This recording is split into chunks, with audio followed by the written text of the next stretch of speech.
1 tahun terakhir di periode kedua Jokowi tidak ada kemajuan atau bahkan tidak ada sesuatu yang signifikan terkait hukum dan hak asasi manusia. Ada produk-produk hukum tapi dia melenceng dari nilai-nilai hukum. Dia keluar dari kaidah-kaidah hukum, dia bertentangan dengan tujuan hukum itu sendiri. Dan otomatis hak asasi manusia yang terjamin di dalam konstitusi dan terjamin di dalam esensi kemanusiaan tidak ada yang terwakili lewat produk-produk Jokowi di 1 tahun setelah dia menduduki jabatan di periode kedua sebagai presiden bersama Ma'ruf Amin wakil presiden.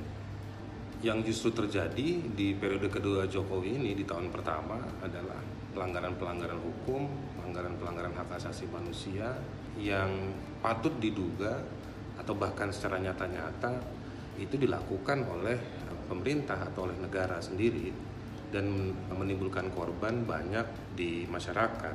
Bentuk-bentuk pelanggaran hukum dan HAM-nya misalnya baru beberapa hari dilantik sebagai presiden sudah bersekongkol dengan DPR untuk mengesahkan 70 lebih perundang-undangan di DPR, dan ketika diprotes justru masyarakat, mahasiswa itu mendapati kekerasan, penangkapan sewenang-wenang, penahanan dan pemidanaan dengan bukti-bukti yang tidak layak.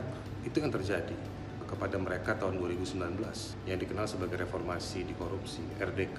Tetapi kelakuan tersebut tidak menginsafkan negara, tidak membuat sadar pihak penguasa. Justru diulang dengan diakomodir dalam Omnibus Law yang pembahasannya juga tidak partisipatif, tidak mengikuti kaidah, banyak pelanggaran dan memunculkan sejumlah pertanyaan. Ketika direspon, dikritik, sama dipukul lagi, diulangi lagi kekerasan itu.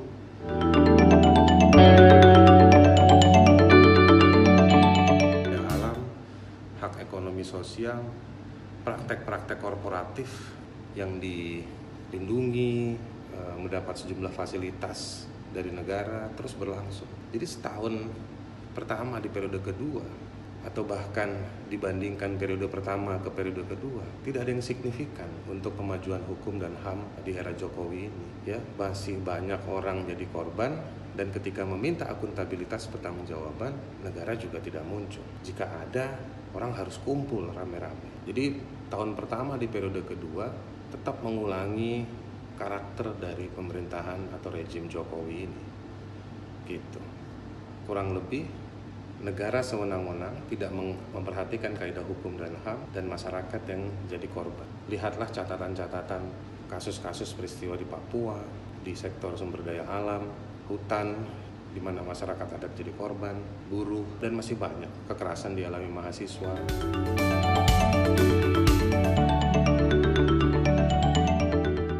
Apakah Wapres Ma'ruf Amin signifikan pada periode kedua Jokowi? Saya pikir Ma'ruf Amin lebih merepresentasikan filosofi emas, yaitu diam itu emas. Saya pikir dia ada di sana dan berharap dia jadi emas sehingga seolah-olah Jokowi didampingi oleh emas. Padahal dia bukan mas-mas, dia hanya kiai. Jadi tidak ada yang signifikan ketika Yusuf Kala diganti dengan Ma'ruf Amin.